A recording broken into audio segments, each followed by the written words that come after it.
Chinese ഫിലോസഫറായ ലാവോസുവിന്റെ അതിമനോഹരമായ ഒരു കോട്ടാണ്. Nature doesn't hurry yet everything is accomplished. പ്രകൃതി ഒന്നിനും ധൃതി കൂട്ടുന്നില്ല, തിടുക്കം കൂട്ടുന്നില്ല. പക്ഷേ എല്ലാ കാര്യങ്ങളും അതിമനോഹരമായി നടക്കുന്നുണ്ട്, സംഭവിക്കുന്നു. എല്ലാ കാര്യങ്ങളും അതിൻ്റെതായ പൂർണ്ണതയിലെത്തുന്നു. സൂര്യൻ ഉദിക്കുന്നുണ്ട്, പക്ഷികൾ ചിലയ്ക്കുന്നുണ്ട്, ഋതുക്കൾ മാറി മാറി വരുന്നുണ്ട്, പൂമൊട്ടുകൾ വിടരുന്നുണ്ട്. ഒന്നും ഫോഴ്സ് ചെയ്യേണ്ടി വരുന്നില്ല. ഒരു നാച്ചുറൽ പ്രോസസ്സിലൂടെ റൈറ്റ് ടൈമിൽ എല്ലാ കാര്യങ്ങളും സംഭവിക്കുന്നു. നമ്മുടെ ഇന്നത്തെ topic your timing is divine. നിങ്ങളുടെ സമയം ദൈവികമാണ്, പരിപാവനമാണ്, പരിശുദ്ധമാണ് എന്നതാണ്. എന്താണ് ഈ ഡിവൈൻ ടൈമിംഗ് എന്ന് പറയുന്നത്? Divine timing means events unfold when they are meant to, not when we want them to. കാര്യങ്ങൾ നമ്മൾ ആഗ്രഹിക്കുമ്പോഴല്ല, മറിച്ച് അവ സംഭവിക്കേണ്ട സമയത്ത് സംഭവിക്കുന്നു. എന്ന് പറഞ്ഞാൽ എന്താണ് ഈ സംഭവിക്കേണ്ടുന്ന സമയം എന്ന് പറയുന്നത്? ജ്യോതിഷം നോക്കി സമയം കുറിച്ചെടുക്കുന്ന സമയമാണ്? ഒരിക്കലുമല്ല.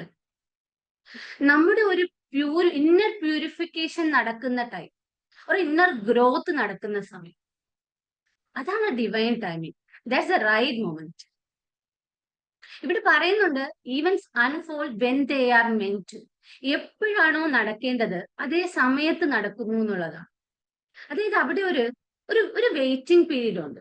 നമ്മുടെ ഉള്ളില് ക്ഷമ വളർത്തുന്ന ചെറിയൊരു ടൈം പീരീഡ് ഉണ്ട്, അല്ലെ? ഒരു ട്രസ്റ്റിന്റെ എലമെന്റ് അവിടെ വരുന്നുണ്ട്. Not when we want them to. നമ്മൾ ആഗ്രഹിക്കുമ്പോഴല്ല. എന്ന് പറഞ്ഞാൽ ഈ ആഗ്രഹം എന്ന് പറയുന്നത് നമ്മുടെ മനസ്സിലാണ്, അല്ലേ? മനസ്സെന്ന് പറയുന്നത് ഉണ്ണികൃഷ്ണൻ സാർ പറഞ്ഞു തന്നിട്ടുണ്ട്, ഒന്നുകിൽ പാസ്റ്റില് അല്ലെങ്കിൽ ഫ്യൂച്ചറിൽ കളിക്കുന്ന ഒരു സംഭവം. അതായത് ഒരു കൺട്രോളിന്റെ എലമെന്റിലൂടെ നമ്മൾ നമ്മുടെ ലൈഫിലേക്ക് പല കാര്യങ്ങളും എത്തിക്കാൻ ശ്രമിക്കുന്നു. അതിന്റെ ഫലം എന്താണ്? നടക്കാതെ വരുമ്പോൾ ആങ്സൈറ്റിയും സ്ട്രെസ്സും ഡിപ്രഷനും ഒക്കെ കൂടുന്നു. അതായത് ഇന്നിന്റെ ഈ പ്രസന്റ് മൊമെന്റിന്റെ മനോഹാരിതയെ അറിയാനോ അനുഭവിക്കാനോ സാധിക്കാതെ. അപ്പൊ ഇവിടെ ഒരു വിട്ടുകൊടുക്കലിന്റെ ഒരു എലമെന്റ് കൂടി വരുന്നു. നമ്മൾ ഒന്നിനും ടെൻഷൻ ആവേണ്ട ഒരു കാര്യവുമില്ല. സംഭവിക്കേണ്ടുന്ന സമയത്ത് കൃത്യമായി ആ റൈറ്റ് ടൈമിൽ റൈറ്റ് തിങ്സ് നമ്മുടെ ഉള്ളിലേക്ക് എത്തുക തന്നെ ചെയ്യും. ഒരു സീഡ് നമ്മൾ മണ്ണിൽ കുഴിച്ചിട്ട് കഴിഞ്ഞാൽ നമ്മുടെ ഡ്യൂട്ടി എന്താണ്? അതിന് വെള്ളവും വളവും ഒഴിച്ചു കൊടുക്കുക, അല്ലേ? അത് വളർന്നോളും. നമ്മൾ ഓരോ തവണയും ജോർജ് സാർ പറയും പോലെ മണ്ണ് മാന്തി മാന്തി നോക്കേണ്ട കാര്യമില്ല. അതുപോലെ ഡിവൈൻ ടൈമിംഗ് എന്നതുകൊണ്ട് നമ്മൾ നിഷ്ക്രിയരായി കയ്യും കെട്ടി നോക്കി നിൽക്കണമെന്നല്ല അതിന്റെ അർത്ഥം. നമ്മൾ കാര്യങ്ങൾ ചെയ്യുക, പക്ഷേ ഉള്ളിലൊരു ഇന്നർ പീസ് ഉണ്ടാവും. അറ്റാച്ച്മെന്റ് വിട്ടുകൊണ്ട് ഫൈനൽ റിസൾട്ട് എന്താണെന്ന് ആകുലപ്പെടാതെ, ഫൈനൽ റിസൾട്ടുമായിട്ട് അറ്റാച്ച്ഡ് ആകാതെ നമ്മുടെ കർത്തവ്യങ്ങൾ കർമ്മം ചെയ്തുകൊണ്ടേയിരിക്കുക. എത്തേണ്ടുന്ന കാര്യങ്ങൾ എത്തേണ്ടുന്ന സമയത്ത്, കൃത്യസമയത്ത്. Science of divine timing. അങ്ങനെയാണെങ്കിൽ നമുക്ക് എങ്ങനെ മനസ്സിലാക്കാം നമ്മൾ ഈ ഡിവൈൻ ടൈമിങ്ങിലാണെന്നുള്ള സത്യം? ഒന്ന്, you feel A deep inner piece. നമ്മുടെ ഉള്ളിൽ വളരെ ആഴത്തിലുള്ള ഒരു ശാന്തത ഫീൽ ചെയ്യും. എക്സ്റ്റേണൽ സർക്കംസ്റ്റൻസസ് എന്ത് തന്നെയായാലും, എത്രയോ ചലഞ്ചസ് വന്നു വെക്കോട്ടെ, നമുക്ക് അത് നമ്മൾ ഇന്റേണലി ബാധിക്കില്ല. എക്സ്റ്റേണലി നമ്മൾ എല്ലാ സ്റ്റെപ്പും എടുക്കും അത് സോൾവ് ചെയ്യാൻ. ബട്ട് നമ്മുടെ ആന്തരിക സ്റ്റേറ്റ് എന്ന് പറയുന്നത്, ഒരു ഇന്നർ സ്റ്റേറ്റ് എന്ന് പറയുന്നത് വളരെ കാം ആൻഡ് പീസ്ഫുൾ ആയിരിക്കും. രണ്ട്, you are acting with clarity, not desperation. നമ്മൾ ഈ പല കാര്യങ്ങളും, ഫോർ എക്സാമ്പിൾ നമ്മൾ എക്സാംസ് ഒക്കെ എഴുതുന്ന സമയത്ത് നമ്മൾ വിചാരിച്ച രീതിയിൽ റിസൾട്ട് കിട്ടാതെ വരുമ്പോൾ, നമ്മൾ ആഗ്രഹിക്കുന്ന കാര്യങ്ങൾ നടക്കാതെ വരുമ്പോൾ സ്വാഭാവികമായിട്ടും നിരാശയായിരിക്കും തോന്നുക, അല്ലേ? പക്ഷേ നമ്മളൊരു ഡിവൈൻ ടൈമിങ്ങിലാണെങ്കിൽ എന്ത് സംഭവിച്ചാലും, നമ്മൾ ആഗ്രഹിക്കുന്ന കാര്യങ്ങൾ നടന്നാലും ഇല്ലെങ്കിലും നമുക്കറിയാം എന്തുകൊണ്ടാണ് അത് സംഭവിക്കാത്തതെന്ന്. അവിടെ നിരാശയുടെ ഒരു എലമെന്റ് ഇല്ല. ഒരു പോസിറ്റീവ് ആറ്റിറ്റ്യൂഡിലോട്ടാണ് നമ്മൾ മാറുന്നത്. എനിക്ക് തോന്നുന്നു ഒരു 3-4 വർഷം മുന്നെയാണെന്ന് തോന്നുന്നു. ഒരു ട്യൂട്ടർ പോസ്റ്റിന് വേണ്ടിയിട്ട് അന്ന് 2-3 വേക്കൻസിക്ക് വേണ്ടിയിട്ട് വിളിച്ചതാണ്. അതിന് വേണ്ടിയിട്ട് എനിക്ക് ട്യൂട്ടർ പോസ്റ്റ് കിട്ടണം. അതെന്റെ ഒരു പിടിവാശിയായിരുന്നു എന്ന് വേണമെങ്കിൽ പറയും. അതിനുവേണ്ടി വെറുതെ ഇരുന്നൊന്നുമില്ല, കുത്തിയിരുന്ന് പഠിച്ചു. ലീവ് എടുത്ത് കണ്ടിന്യൂസ് കുറച്ച് നാള് ഒരു 1.5 മാസത്തോളം ലീവ് എടുക്കുകയും ചെയ്തു. 24 മണിക്കൂർ ഉണ്ടെങ്കിൽ എനിക്ക് തോന്നുന്നു ഒരു 13-14 മണിക്കൂർ പഠനത്തിന് വേണ്ടി വിനിയോഗിച്ചിട്ടുണ്ടായിരിക്കും. അത്ര മാത്രം എഫേർട്ട് എടുത്ത് ഞാൻ പഠിച്ചു. എക്സാം ഡേ എത്തി. അത് പഠിക്കുക മാത്രമല്ല, ശിവഭക്തിയായിരുന്നു. അപ്പം ഈശ്വരനെ കുറച്ചങ്ങ് മനസ്സിൽ പിടിച്ചിരിക്കുവായിരുന്നു. നിർമ്മാലം തൊഴുന്നു, ഭഗവാനോട് പ്രാർത്ഥിക്കുന്നു, വ്രതം നോക്കുന്നു, ഒപ്പം എന്റെ കർമ്മവും ഇങ്ങനെ ചെയ്തുകൊണ്ടിരിക്കുക. പക്ഷെ ഞാൻ അവിടെ ഒരു ഡിസൈൻ ചെയ്തിട്ടുണ്ട്, എന്റേതായ ഒരു ഡിസൈൻ. എക്സാം ഡേ എത്തി, എക്സാം ഹാളിൽ കയറി, എക്സാം കട്ടി എക്സാം ആയി. അതിന്റെ കട്ട് ഓഫ് ഒക്കെ വളരെ കുറവായിട്ടാ വന്നത്. എക്സാം ഹാളിലെത്തി ഈ ക്വസ്റ്റ്യൻസ് അറ്റൻഡ് ചെയ്യുമ്പം എവിടുന്ന് എന്റെ ഉള്ളിൽ ഭയങ്കര കൺഫ്യൂഷൻസ്. എനിക്കറിയില്ല എന്തുകൊണ്ട് അങ്ങനെയാണ്. പക്ഷെ ഇറങ്ങിക്കഴിഞ്ഞ സമയത്ത് എല്ലാത്തിന്റെയും കൃത്യമായ ആൻസർ വളരെ മനോഹരമായിട്ട് എനിക്ക് ഇതാണെന്ന് ഐഡന്റിഫൈ ചെയ്യാൻ പറ്റുന്നുണ്ട്. എക്സാം ഹാളിൽ എനിക്കതിന് കഴിഞ്ഞില്ല. അപ്പം എനിക്ക് മനസ്സിലായി ഇത് കിട്ടാനൊന്നും പോകുന്നില്ല. ഒരു ദിവസം ഞാനിങ്ങനെ ഡ്യൂട്ടി കഴിഞ്ഞ് തിരിച്ചു വരുന്ന സമയം, കാരണം റിസൾട്ടുമായിട്ട് അത്രയും അറ്റാച്ച്ഡാ, ഇനി കണ്ണുനീര് ഇങ്ങനെ ഒഴുകാൻ. ശരിക്കും ഞാൻ കരയുക. എന്നിട്ട് ഞാൻ ഈശ്വരനോട് ഇങ്ങനെ ചോദിക്കുക, എന്തിനാണ് ഇത്രയും ക്രൂരത കാണിക്കുന്നത്? എനിക്കിപ്പോ അത് ആലോചിക്കുമ്പോൾ ചിരിയാ വരുന്നത്. ഇത്രയും ക്രൂരത പാടില്ല എന്നൊക്കെ പറഞ്ഞിട്ട് ദൈവത്തോട് ഇങ്ങനെ സംസാരിക്കുക. ആക്ച്വലി ഇന്നും വ്യക്തമായ ക്ലാരിറ്റി ഉണ്ട് എന്തുകൊണ്ടാണ് എനിക്കത് കിട്ടാത്തത്. എന്റെ ഡിസൈൻ ആയിരുന്നു വർക്ക് ചെയ്തിരുന്നെങ്കിൽ നമ്മൾ ഈ കൂപമണ്ഡൂകം എന്ന് പറയില്ലേ, പൊട്ടക്കിണറ്റിലെ തവള, ആ ഒരു സ്റ്റേറ്റിലായാലും. കാരണം ഏറ്റവും ബ്യൂട്ടിഫുൾ ആയിട്ടുള്ള മൈൻഡ്ലെസ് എന്ന് പറയുന്ന ഒരു പ്ലാറ്റ്ഫോമും ഈ ഒരു ജേർണി വിത്തിൻ എന്ന് പറയുന്ന ഒരു പവിത്രമായ പാതയിലും എത്തിയുണ്ട്. ആക്ച്വലി ലൈഫിലെ പേർപ്പസാ അൺഫോൾഡ് ചെയ്തപ്പെട്ടത്. എന്ന് പറഞ്ഞാൽ പർപ്പസ് എന്താണെന്ന് തിരിച്ചറിയാൻ പറ്റിയെന്നുള്ളതാണ്. അവിടെ ഒരു ക്ലാരിറ്റി. എന്തിനാ ഡെസ്പിറേഷൻ? ശരിക്കും നമ്മുടെ ഡിസൈൻ, നമ്മൾ ആർക്കിടെക്റ്റ് ആയി മാറുന്ന സമയത്ത് പലപ്പോഴും പാളിച്ചകൾ പറ്റും. ഏറ്റവും ബെസ്റ്റ് ആർക്കിടെക്റ്റ് ആണ് നമുക്ക് വേണ്ടി എല്ലാ കാര്യങ്ങളും തയ്യാറാക്കിയിരിക്കുന്നത്. എല്ലാ സ്ക്രിപ്റ്റും വ്യക്തമായി തയ്യാറാക്കിയിട്ടുണ്ട്. അതിനു വേണ്ടിയിട്ട് നമ്മളൊന്ന് തയ്യാറായാൽ മാത്രം മതി. Things fall into place with ease.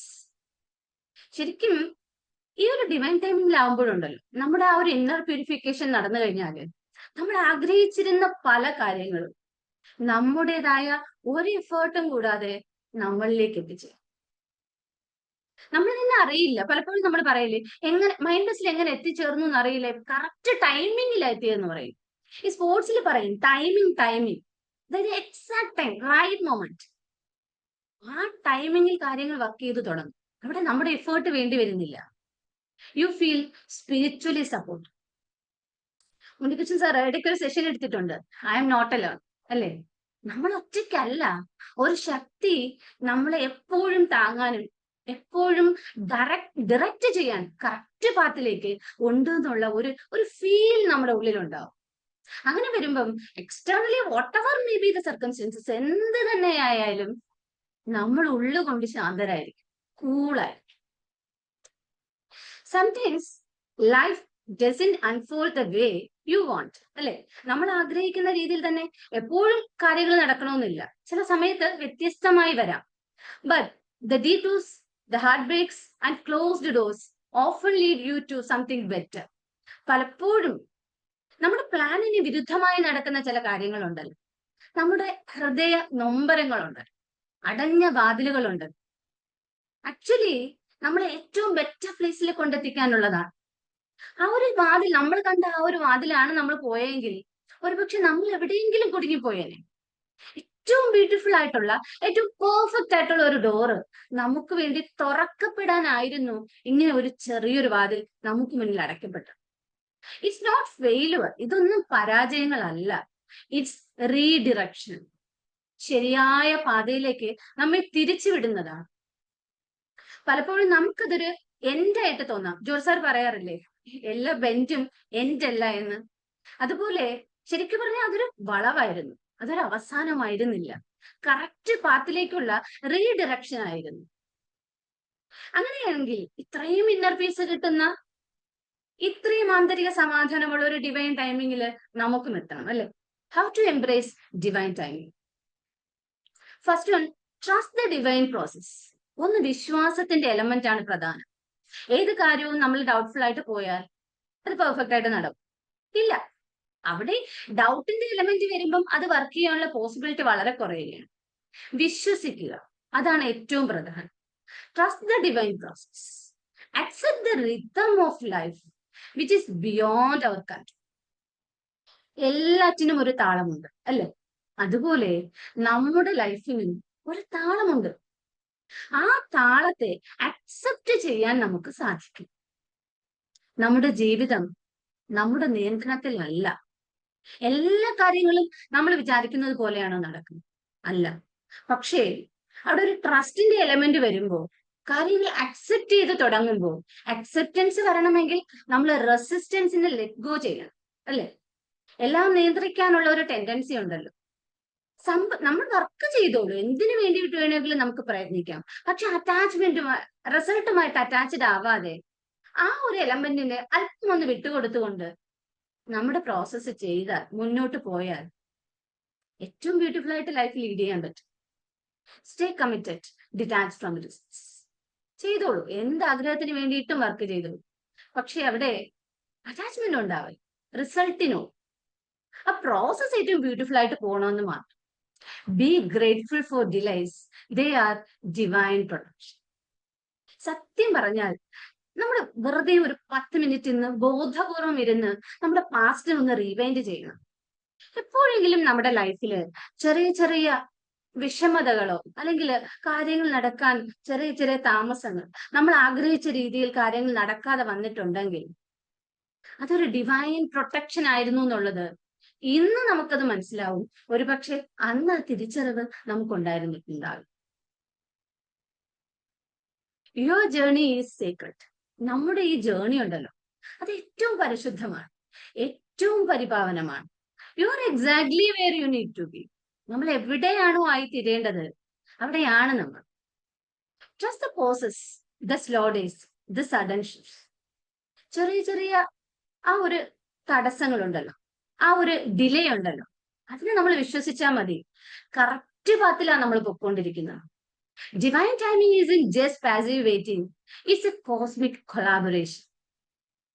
ശരിക്കും പറഞ്ഞാല് ഈ ഡിവൈൻ ടൈമിംഗ് എന്ന് പറഞ്ഞുകൊണ്ട് നമ്മൾ സമയമായില്ല എന്ന് പറഞ്ഞ് വെറുതെ കയ്യും കെട്ടി കാത്തിരിക്കാനല്ല പറയുന്നത്.